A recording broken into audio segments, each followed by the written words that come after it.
Very tragic story, you know, for hello. Huh. Well, that's interesting. This is spooky. Oh, and there's a cop. I didn't even see the cop. We are back today with another video. The first video actually to a new series I would like to introduce called Murder Moto. Murder Moto is where I go around to some of the most famous spots that have notorious crime spots, paranormal, just crazy things that have happened. And what better place to start than Denton, Texas? Today we are going to explore the Old Alton Bridge, or Alton. It's pronounced a couple different ways, better known as Goatman's Bridge. Now, Goatman's Bridge is one of the most notorious bridges in the entire country, and that is because of the legends surrounding it and mostly the hauntings that come with it. Now, this bridge was built back in the 1800s, and it connected Denton to Copper Canyon, or at least it used to. It was built in the 1800s for that specific reason. It's a very small bridge, a one-car bridge. You can't drive on it anymore. You used to be allowed to, and they took that away because of the instability, and the infrastructure is just so old that it just can't handle the weight of a vehicle anymore. It used to be the main point of Denton, obviously, before it developed back then, but that's not the most important part about the bridge. This bridge is said to be incredibly haunted. A lot of paranormal things going on, a lot of legends, so we're gonna dive right into it. I'm not from this part, and Monica is gonna show me around. Let's check out her bike. She's got an FZ07, she's got her sub cage on, she's just learning how to wheelie on. She's also got a Grom, she's killing it. Now, before I tell this part of the story, there is no proof of this actually happening. However, this is the legend that has been told all over. Wherever you research it, this is going to be the common story. A goat farmer by the name of Oscar Washburn used to live on the other side of this bridge, and he was a goat farmer. He made milk, cheese, you know, meat, all of that kind of things. He was a black man in the 1930s, so you can imagine how that was for him. Well, one day he decided to advertise what he had to offer for his farm, and he put basically a sign up saying, hey, we have this. Well, the Ku Klux Klan or the KKK saw this, and they basically said it was illegal to solicit goods like that. I'm gonna do a wheelie road just cause I can.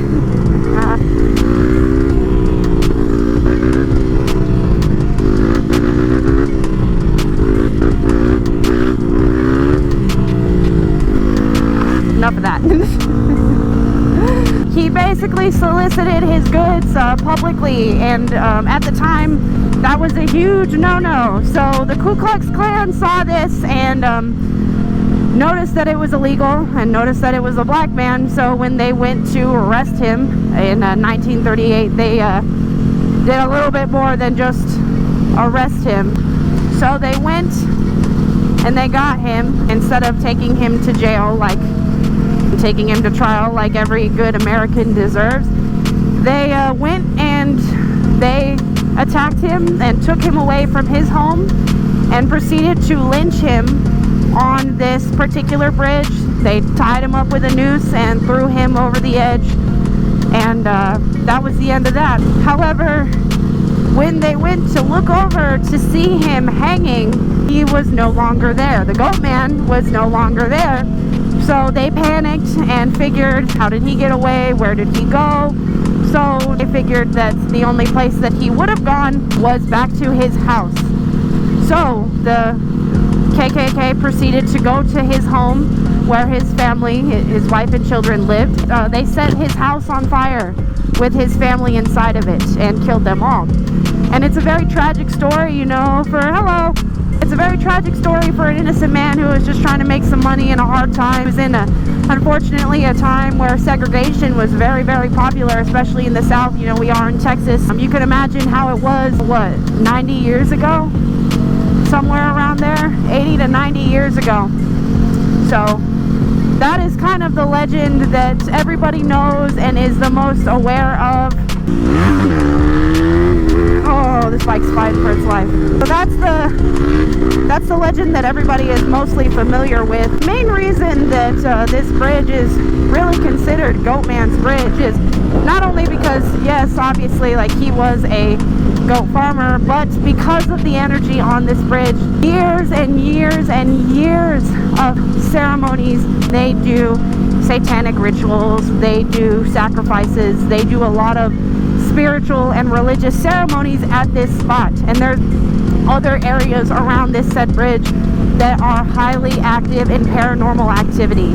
But the reason that this place is quite literally considered one of the most haunted places in the United States is because of how active the religious and spiritual part of it is. You know, there's a lot of cult activity. They'll go and practice and do rituals on this bridge. Now, there's been plenty of sightings, whispers, noises. It's been known that camera equipment tends to falter at this said bridge. So we'll see. We'll see if the GoPro does anything weird. You ask the majority of the people that live in Texas, or are at least born and raised here, they have a story about Goatman. People consider this bridge a gateway to hell, basically, because of how active it is. We are going during the day, which is very different than going during night. It is said to be more active at night, and I chose to go during the day because I want to be able to, number one, this is my first time seeing this bridge, and I've been a true crime and horror fan for a very long time, so I'm excited. Little girlies, hello.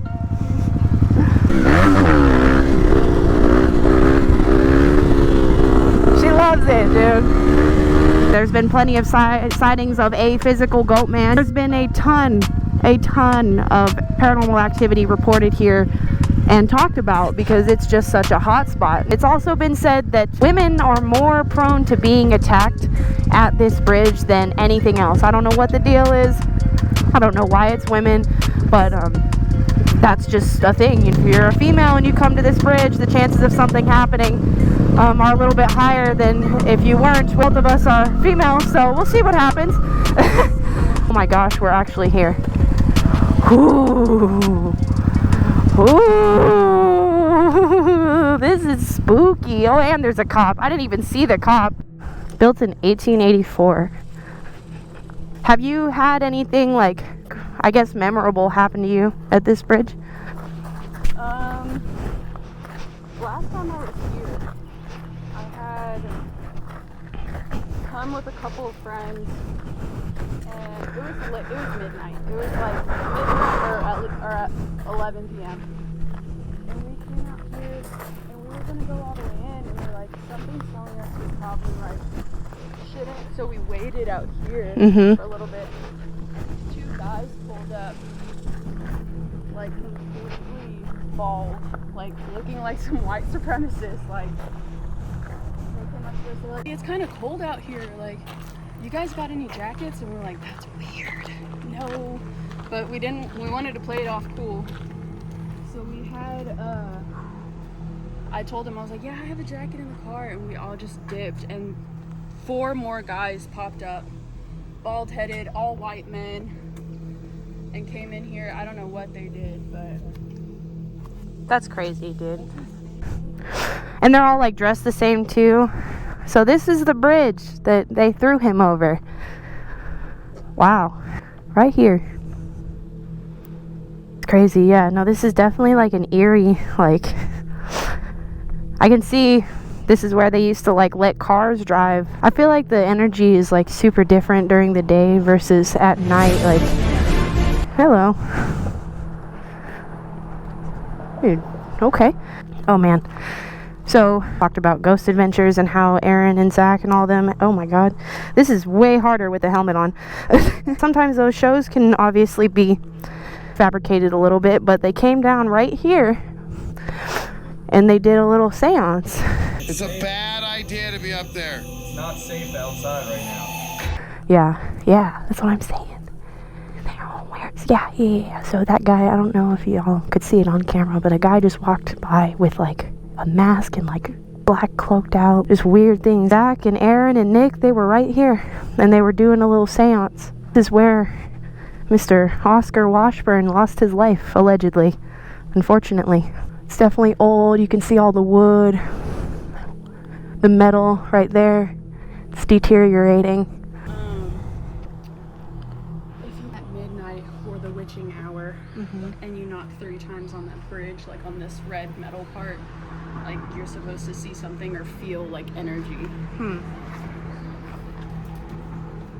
don't know how true that is though. Yeah, I don't know if I'm bold enough to come here at nighttime. I've definitely seen like my fair share of research and a lot of videos of people getting scratched and like attacked and weird things. People getting touched, pushed. Its presence is definitely known. Wow, this is crazy. Yeah. It's crazy. Crazy. People really are out here and they do ceremonies. Oh my goodness. Oh shit. I don't want to talk because I don't want them to know I'm recording.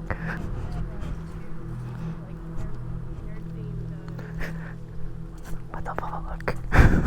So you could easily get lost in here, and this whole place just has it's not like a heavy energy, but it definitely has like a presence, and it's definitely lively. I mean, I don't know what the hell those people were doing, honestly. They looked like, I feel like I just walked into a Renaissance festival, but they also looked at me and us like we were not supposed to be here. This bridge just brings all types of humans. That's a gnarly spider, brother. In the tree. Ooh, I'm not a spider person. This isn't a very big area next to the bridge, but it's definitely dense and it could definitely be easy to get lost here, especially at night, or at least walk around in circles. All the trails look the same, and some is dirt and some is just trees and grass. Is this a tree? Oh, no way, dude. This is the tree. My whole body just went woo. So this tree was, I didn't mention this earlier because I didn't have 100% facts on it. I wasn't sure we were going to find it. But this tree right here is supposedly gateway to hell, or this is a portal. And a lot of the times, like, and I see that would make sense as to why there's so much paint on it and symbolism, and, you know, because this tree is, apparently this area is really, really high activity, and it's basically a portal. Like, people pray here. I don't know if you can see this moth right now, but it's said to be just an area for high activity, and another place where people do seances and do worship, and just a lot of weird things in this area. But I like it though. I like weird. I like spooky. Don't repeat its name. It's weird. I can't make this out. Boat. What did he say? I think it says goat with a 6 is good or something like that. Oh, what the f***? Dude, yeah. Oh my goodness. Okay, how are we gonna do this? I know, I'm like, It's not that bad. Oh. I don't feel like we're supposed to be here. Huh. Well, that's interesting. That's definitely a photo album. And like, it looks like Christmas photos, like a bunch of toys. I'm gonna touch it.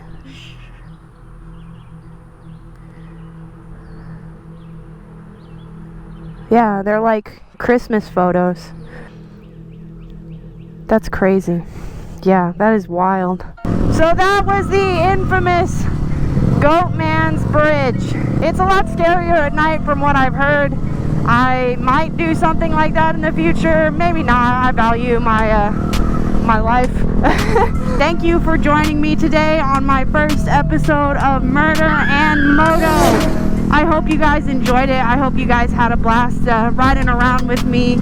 I really enjoy this type of history and this type of riding. I'm a huge true crime fan, so let me know if you guys want to see any more of this. I really plan on hitting more spots that are relatively close, so I'm able to go and really take a step into the past and really experience a lot of different things. And I don't know, I really like stuff like that. Let me know what else you guys would want to see from me, what else you might be interested in. You all those fancy little things. You know how it works. And I will see y'all in the next one.